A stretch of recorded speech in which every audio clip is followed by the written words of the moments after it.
အားလုံးပဲမင်္ဂလာပါရှင်။နနက်စာအတွက်တော့စားလို့လည်းကောင်းလို့ရတာလည်းလွယ်ကူတယ်မြမရိုးရာကောင်းကြီးငချိတ်ပေါင်းလေးလေးစားချစ်လို့ပြန်လေမျှဝေတာဖြစ်ပါတယ်ရှင်။ကောင်းကြီးငချိတ်ကိုတော့အိမ်မှာရှိတဲ့သမင်းပေါင်းလေးနဲ့လွယ်လွယ်ကူကူချက်ပြမှာဖြစ်ပါတယ်ရှင်။ငချိတ်ဆန်နှစ်ခွက်ကိုတော့ညရေကရေးစိမ်ထားလိုက်ပါတယ်ရှင်။ရေစီးသန့်စင်ပြီးသားငချိတ်ဆန်လေးကိုတော့သမင်းပေါင်းတွေကိုစံချိန်ခွက်နှစ်ခွက်ဆိုရင်တော့ရေနှစ်ခွက်ထည့်စီအနှဲငယ်ထည့်ပြီးသမင်းချက်တဲ့အတိုင်းချက်ပေးလို့ရပါပြီရှင်။ပြုတ်ပြုတ်လေးစားချင်ရင်တော့ရေပူထည့်ပေးရပါမယ်ရှင်။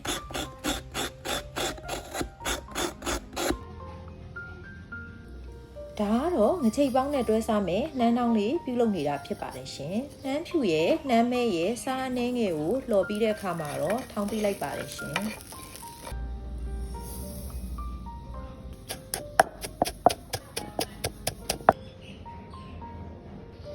ငွေတစ်ထောင်းထောင်စားလို့အရန်ကောင်းတဲ့ငချိတ်ပေါင်းလေးရပါပြီရှင်။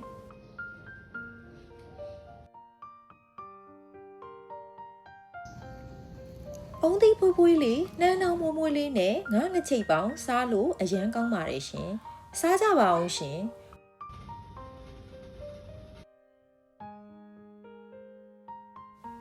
ကျမကတော့ကောင်းကြီးမောင်းဆိုရင်ဒီလိုစုပ်ပြီးစားရတာကိုပိုကြိုက်ပါတယ်ရှင်။